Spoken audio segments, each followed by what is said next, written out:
Dieu, moi qui béni. Jeudi, c'est un grand jour.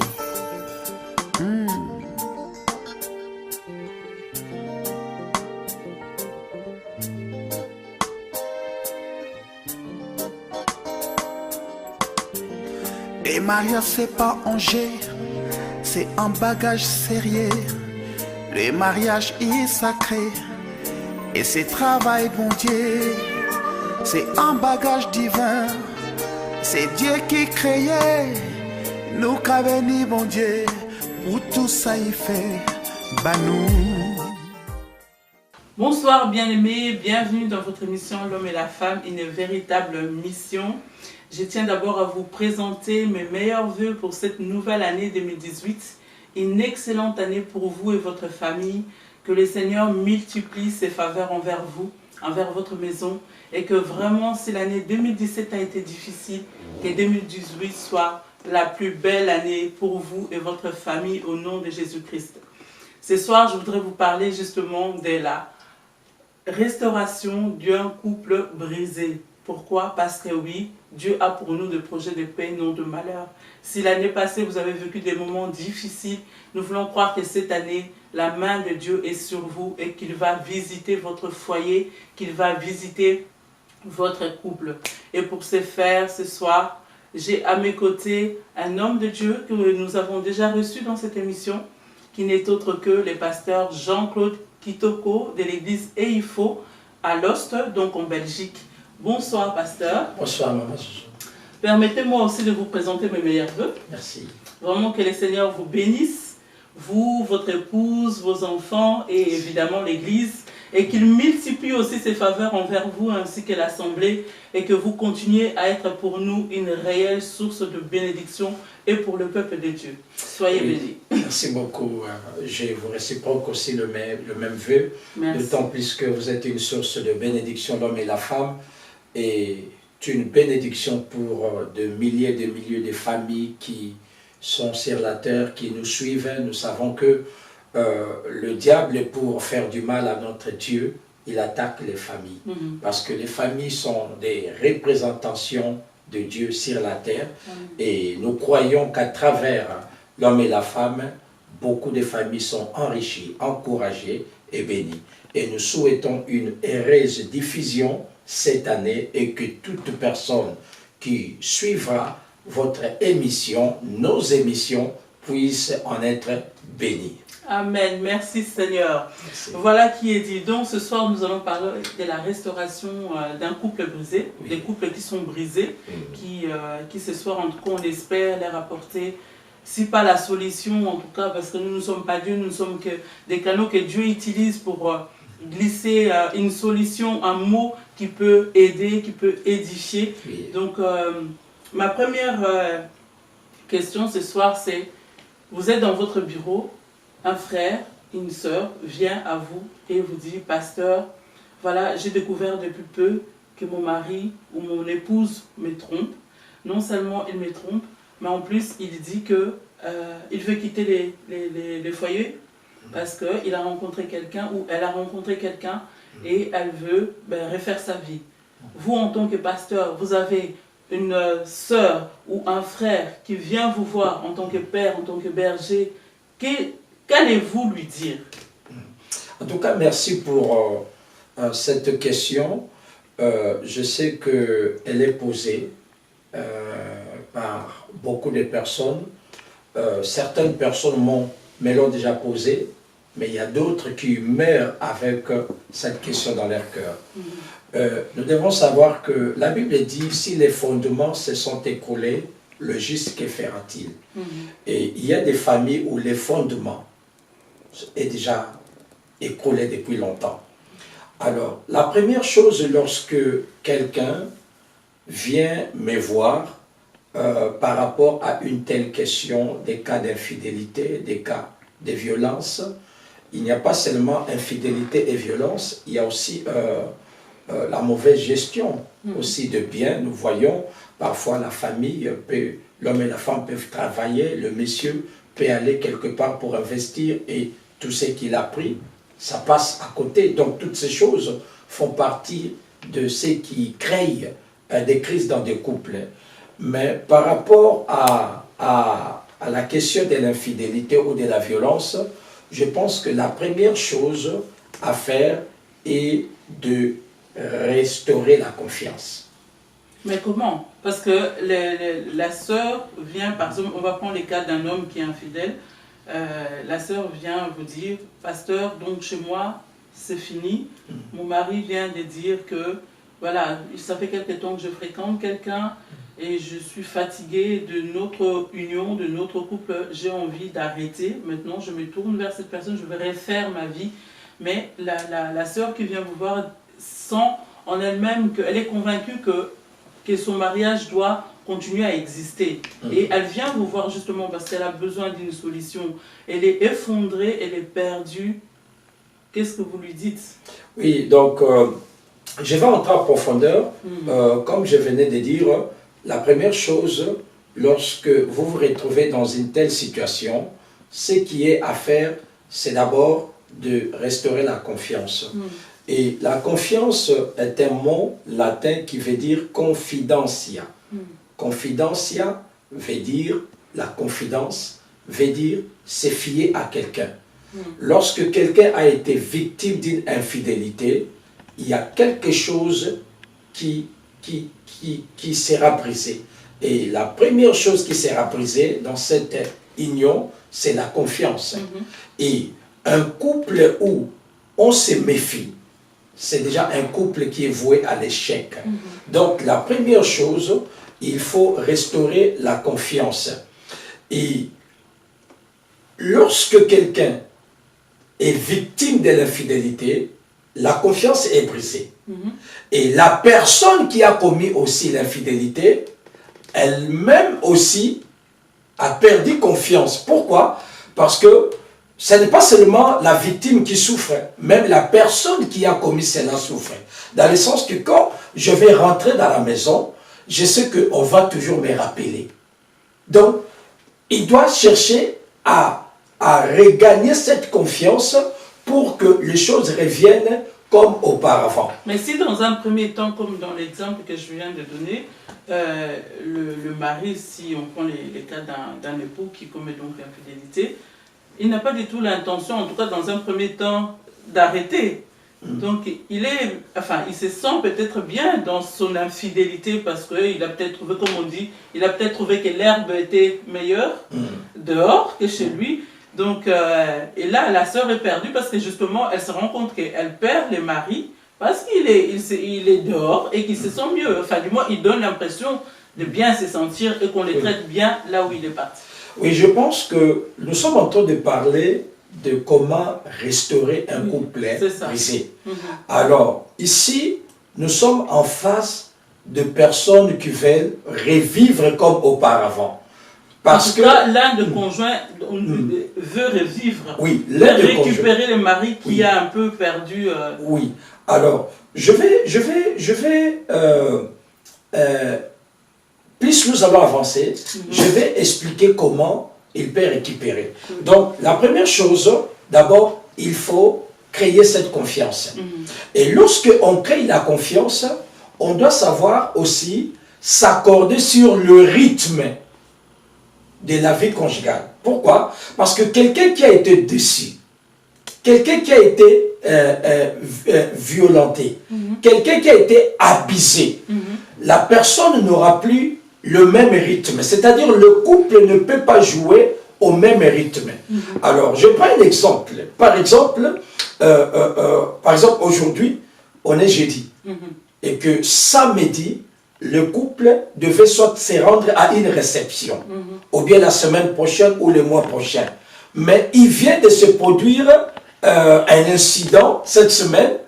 Vous voyez, il n'y aura plus le même élan, le même rythme auparavant. C'est pour dire que ils peuvent continuer à faire la même chose, préparer, arranger la maison, mais il n'y aura plus la confiance pour faire de mêmes choses. Parfois, ils peuvent être aussi à la réception, mais juste pour sauver l'image, mais en réalité, c'est l'apparence, oui. En réalité, ils ne vivent pas la même réalité d'avant. Donc, c'est-à-dire, pour pour restaurer, donc non seulement il faut d'abord commencer par retrouver la confiance, mais maintenant s'accorder sur le rythme. Mais pardon, excusez-moi. Comment faire pour retrouver la confiance? Parce que il faut retrouver la confiance, mais quelqu'un qui nous regarde ce soir, qui se trouve dans cette situation, va dire, mais comment faire? Parce que la personne qui est trompée, elle-même, a perdu confiance aussi peut-être en elle-même. Parce qu'en se disant, si mon époux m'a trompé, c'est qu'il y a quelque chose qui ne va pas. Peut-être elle va se reprocher des choses.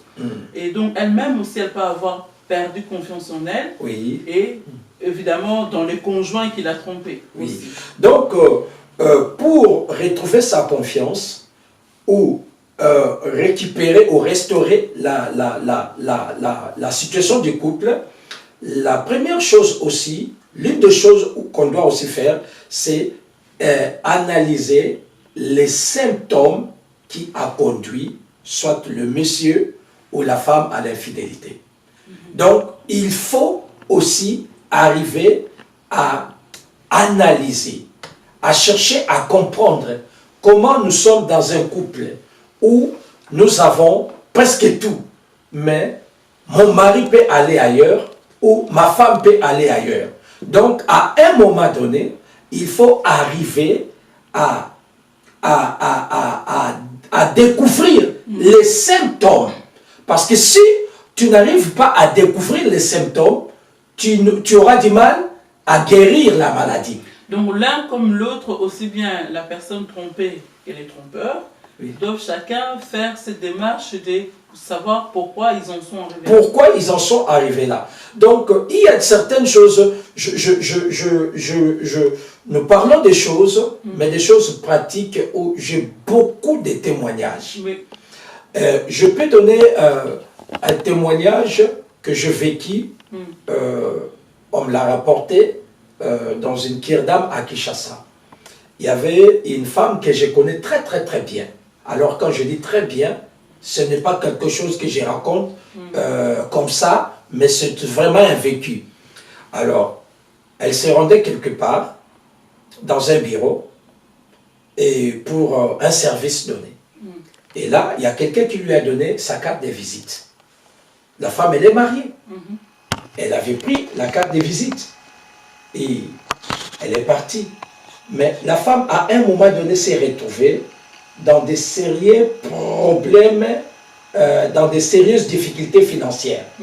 Alors, elle s'est rappelée qu'on lui avait... Il y avait quelqu'un qui lui avait promis de l'aider. Elle a pris la carte, elle a appelé la personne, ils se sont fixés rendez-vous, et la personne l'a aidé. Mais malheureusement, ils sont tombés. Ce n'est pas que la femme voulait tomber, mais il y a une situation qui l'a amené à devenir infidèle. Et c'était une fois, mais tellement qu'elle aimait son mari, qu'elle aimait son couple, elle vivait dans une culpabilité. Jusqu'à ce que j'étais dans la région, ayant exercé le ministère, elle sentait qu'elle devait m'ouvrir son cœur. Elle n'a jamais parlé ni à son mari, ni à quelqu'un.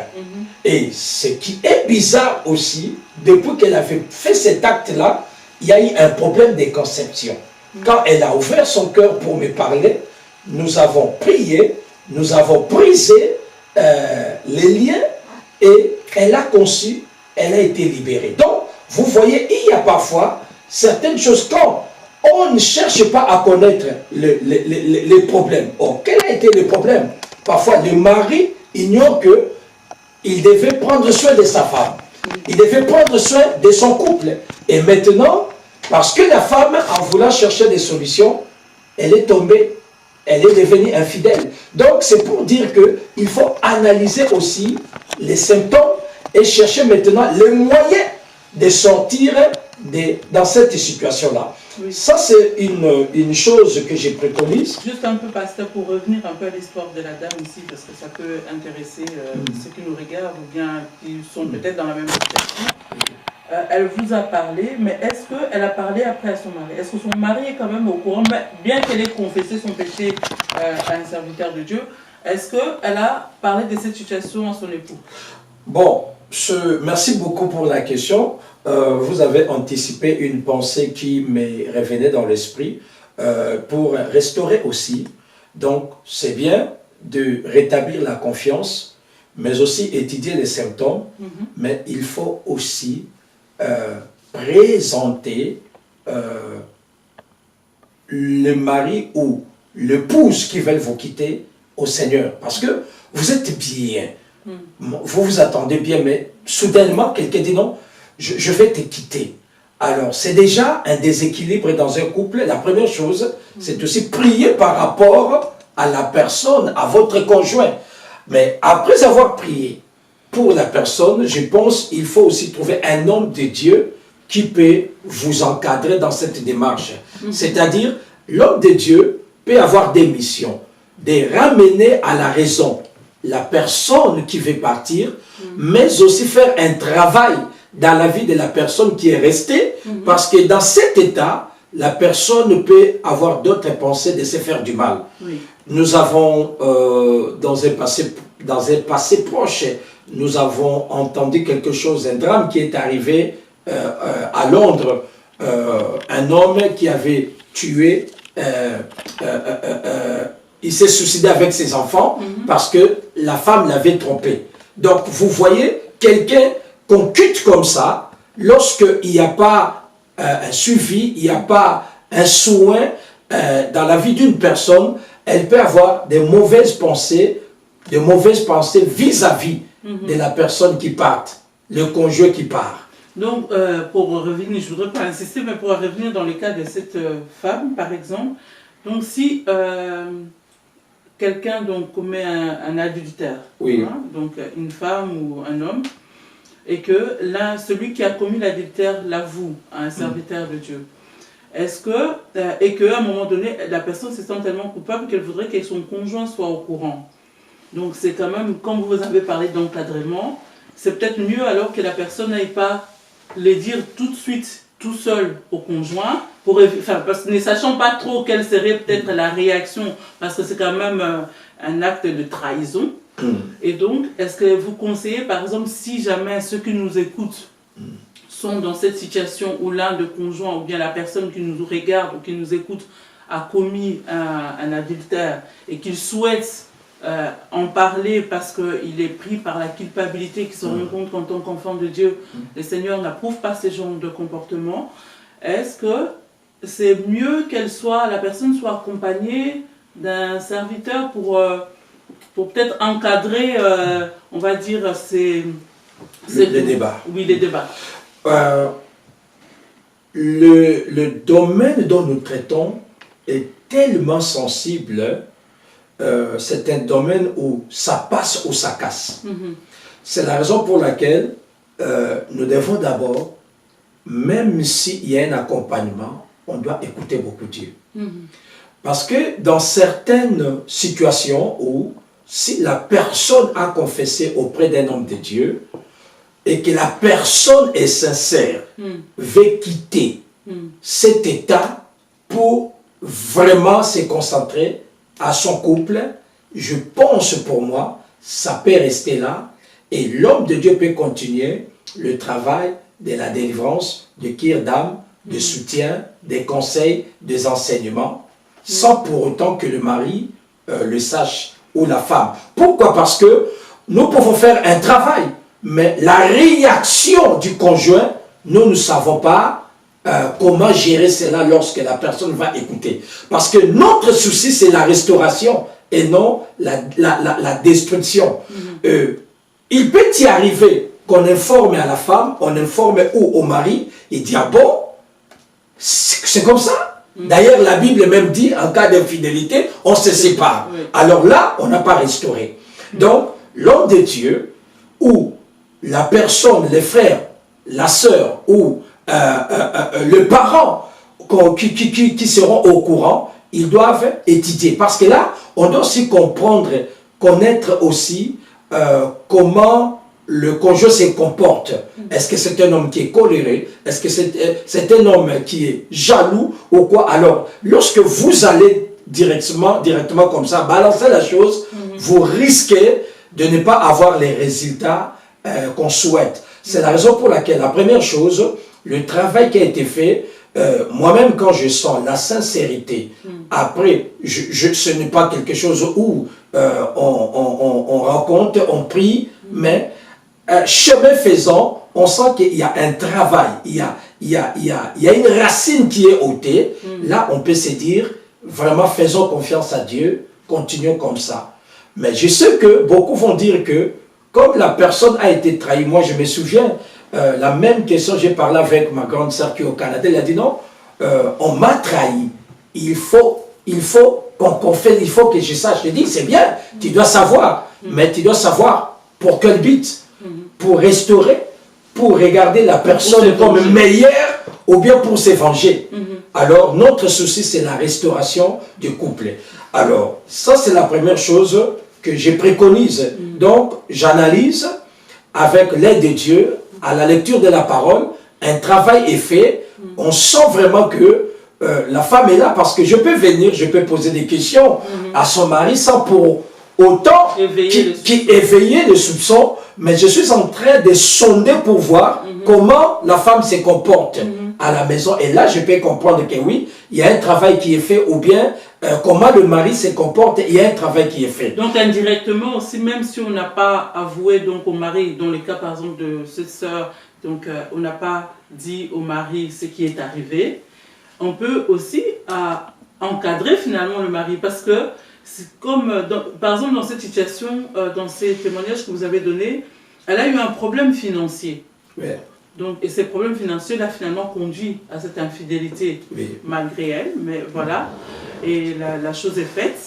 Mais donc dans ce cas, pour le suivi, même si le mari n'est pas au courant, mais il faudra quand même quelque part, parce qu'on va aider l'épouse qui a commis l'infidélité, la délivrer et tout, mais si le problème persiste, ou bien le fond du problème se trouve peut-être dans le mari, donc il faudra trouver un moyen quand même d'encadrer aussi le mari pour que le couple ne soit plus déséquilibré. Oui, c'est là où je voulais en venir, dans le sens que lorsque le premier travail est fait avec, je peux dire, le coupable, maintenant on doit aller vers la victime. C'est-à-dire, là maintenant dans un entretien d'ensemble, selon ce que le Saint-Esprit peut dire, et là on peut pas informer le mari, mais on peut les encadrer par rapport à la situation qui peut arriver. Donc c'est vraiment délicat, mais il y a des moments où on sent le niveau de confiance dans le couple, où on peut aussi partager, regarde, il est arrivé ceci, mais ce n'était pas parce que la personne ne t'aimait pas, mais il y avait des situations et tout. Mon épouse m'a parlé il y a 2 semaines, quelque chose qui est arrivé à Kinshasa. Il y avait une femme qui était partie, une femme mariée, qui était partie à Kinshasa pour une mission que son mari l'avait envoyée. Alors, il y avait un monsieur qui les dérangeait, mais la femme n'aimait pas. Bon, ce sont des personnes qui se connaissaient. Et on l'avait invité quelque part par mégarde. On l'avait drogué et la dame s'est retrouvée dans une chambre nue et on a fait ce qu'on devait faire, on a pris des photos, on a envoyé à son mari. Vous imaginez, vous envoyez votre femme au Congo et la femme arrive là-bas, nue, dans une chambre et tout. Mais lorsque le mari a pris la photo, la première chose, le mari connaissait sa femme. Il a bien regardé la photo et s'est rendu compte que non, quelqu'un qui vient de commettre l'infidélité serait dans un état.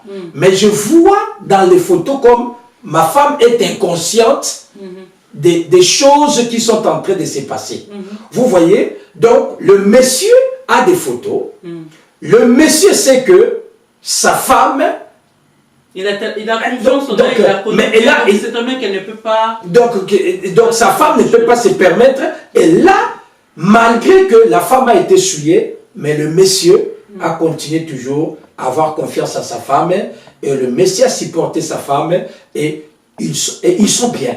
Donc, vous voyez, il y a une certaine maturité par rapport à cette situation où le monsieur peut dire, il peut arriver que ma femme ou mon mari se retrouve dans une situation, mais ce n'est pas qu'il a voulu, mais ce sont des circonstances.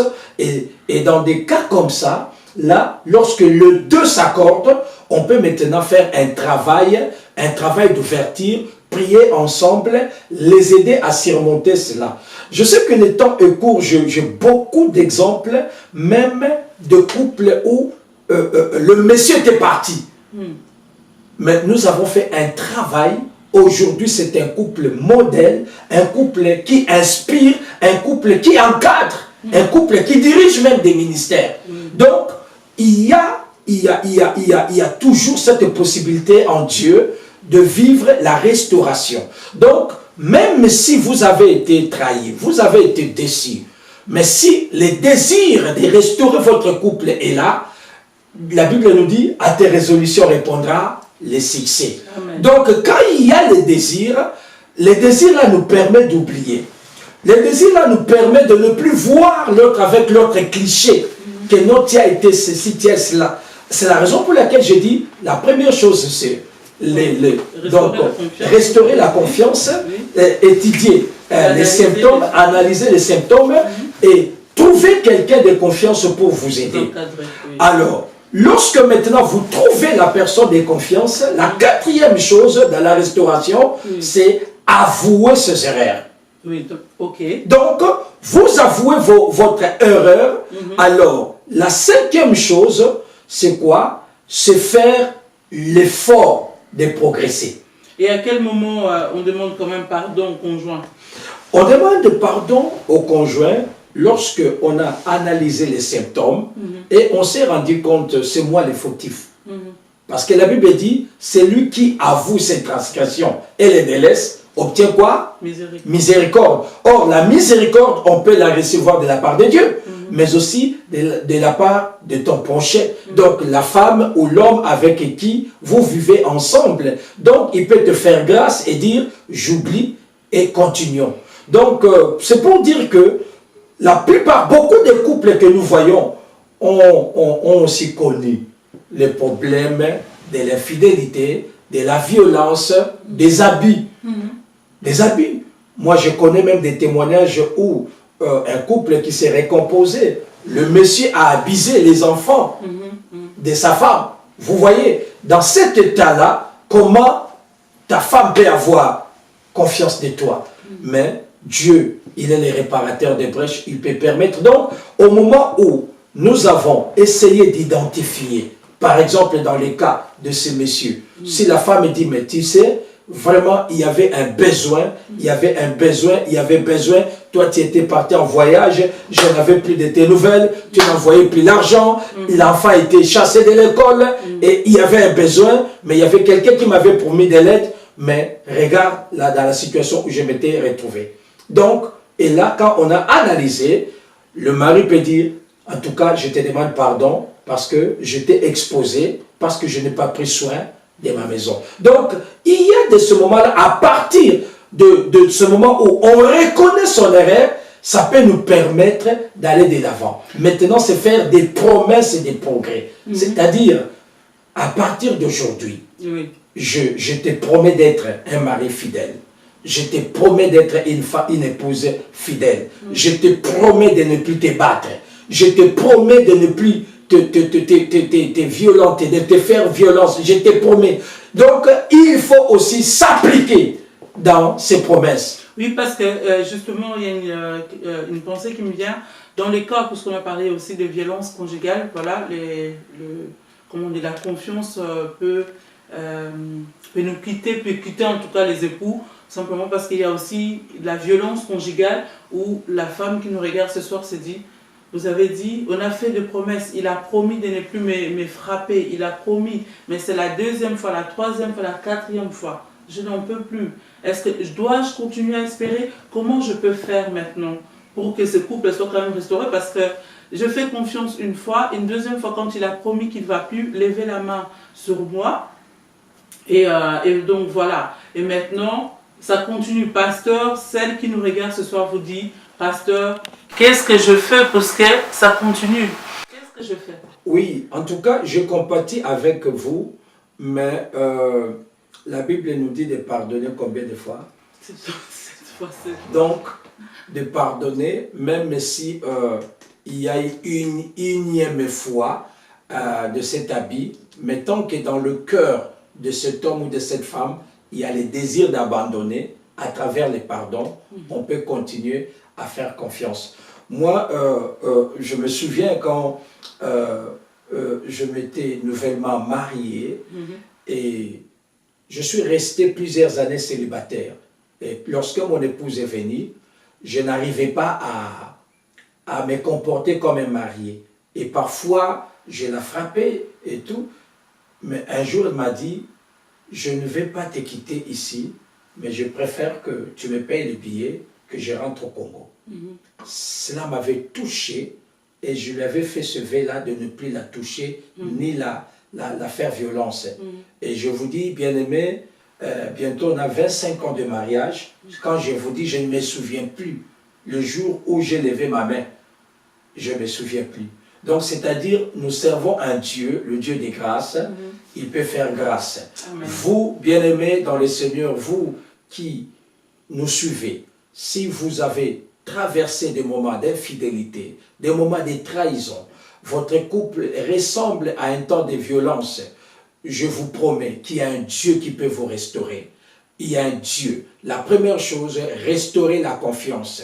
Vivez dans la confiance. La deuxième chose, identifier les symptômes. Qu'est-ce qui vous pousse? Il pousse l'autre à toujours à aller dehors. Identifier. Traitez cela. Si vous n'arrivez pas à traiter, associez un homme de Dieu. Associez quelqu'un en qui vous avez confiance pour vous aider. Reconnaissez vos erreurs et faites un effort, travaillez pour la bonne marche de votre couple. Et Dieu vous bénira. Voilà qui est dit. Merci beaucoup, Pasteur Kitoko, et merci surtout pour votre propre témoignage qui va certainement édifier beaucoup, parce que ce n'est pas difficile en tant que serviteur de reconnaître parfois on commet des erreurs, qu'on est des hommes, des femmes, et qu'on n'est pas parfait, et que voilà. Donc ceux qui nous écoutent ce soir, vous avez entendu ce que le pasteur a dit. Chère femme, cher époux, chère épouse, cher homme, si ce soir vous êtes dans cette situation où votre couple bat de l'aile à cause de l'infidélité, à cause de violence, à cause de mensonges, à cause de la mauvaise gestion financière, du mauvais caractère de l'un ou l'autre, ce soir, on vous dit, confiez-vous à l'Éternel, confiez-vous à Dieu, parce que lui, il est capable de changer votre conjoint. C'est lui qui est capable de changer votre statut, c'est lui qui est capable de relever, de tracer un chemin dans les déserts que vous avez traversés en 2017, qu'en 2018, ça devienne un ruisseau. Voilà. Que le Seigneur vous bénisse abondamment. N'hésitez pas, si vous avez des questions, vous voulez réagir à ce qui a été dit ce soir, écrivez-nous sur hfvmission@gmail.com ou téléphonez ou bien éventuellement envoyez des messages sur le téléphone qui s'affiche au bas de votre écran. Soyez abondamment bénis. Bye bye.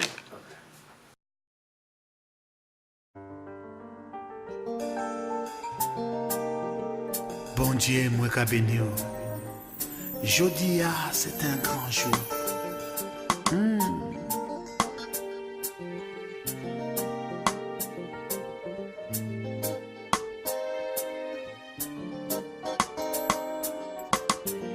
Les mariages, c'est pas un jeu, c'est un bagage sérieux. Le mariage est sacré et c'est travail, bon Dieu. C'est un bagage divin, c'est Dieu qui créait. Nous qu'a béni, bon Dieu, pour tout ça il fait, bah nous.